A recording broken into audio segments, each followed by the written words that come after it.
لما المدرب قال تركي في بطولة في المكان الفلاني وفيها جائزة كويسة، البطولة هذه كلموني قالوا بنحط صورة تركي القحطاني على غلاف البطولة، فعادي عندك؟ قلت طبعا عادي، هذا شيء مرة كويس بالنسبة لي، يعني كثير يحلم انه يكون صورته موجودة مع الابطال والمنافسين. ارسلت الصورة، المهم خلاص انا حضرت، يعني انا لي فترة طويلة احضر على البطولة هذه. نهاية شهر 8 عام 2023 يوم الجمعة، صلينا الجمعة، خذت ملابسي، ما كان عندي تمرين ذاك اليوم، كان عندي اوف، ولكن يعني الله أراد إني أروح النادي، الله أراد إني أروح النادي عشان أصور مقطع وأنا أطمر فيه. فصورت المقطع لعلي نقصت شوي، فطحت جت الطامة. حصل شيء غير مجرى حياتي بشكل مو طبيعي، يعني أنا انصدمت إن الإصابة هذه بتغير تركي القحطاني، بتوديه إلى شخص ثاني. فطحت، فجاني إصابة يعني قوية، قطع في الأربطة والغضاريف، ما كنت أتوقع أن في يوم من الأيام أسوي عملية جراحية بالشكل هذا.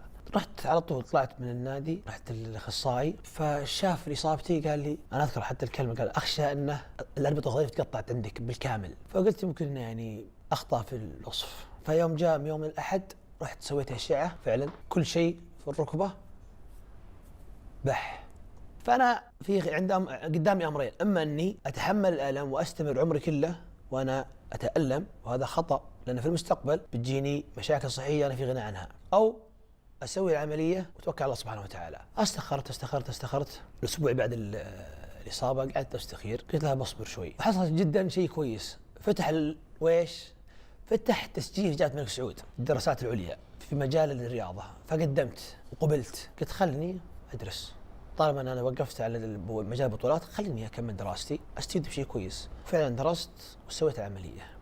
قال لي الدكتور 6 أسابيع ما بقى تمشي على الأرض نهائيا، على السرير مستلقي، ما تتحرك أبدا. سمعا وطاعة، جلست، مر يوم، يومين، 3، 4. الأسبوع الثاني بدأت أحس أن رجلي اللي فيها العملية فيها مشكلة، اللون تغير جذريا، صار أسود، الرجل صارت سوداء، والله منظرها مرعب، إني كأني أشوفها الآن قدامي.